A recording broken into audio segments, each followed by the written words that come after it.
Hello ખેડૂત મિત્રો, કેમ છો? મજામાં? આપનું સ્વાગત છે અમારા મિની બ્લોગમાં।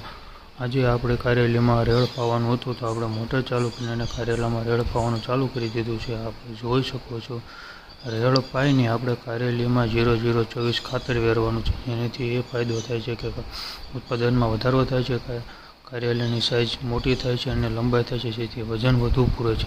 તેથી આપણે ખાતર વેરીને એક દી પછી આપણે ફેરથી આપણે એને રેડ પાવાનું છે, જેથી આપણે ઉત્પાદનમાં વધારો થઈ શકે। અત્યારે આપણે કારેલાના ઉત્પાદનમાં 10 સા કરેલા છે, તેમાંથી આપણે 30 થી 35 મણનો ઉતારો લઈ શકીએ છીએ।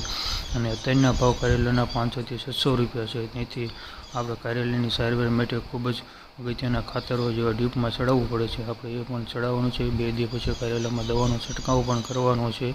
જોઈ જુઓ તમે, કારેલીનો રંગ કેવો છે, હાવ લીલોછમ દેખાઈ રહ્યો છે, આપ જોઈ શકો છો। અને કારેલીની ગુણવત્તામાં વધારો કરે છે અને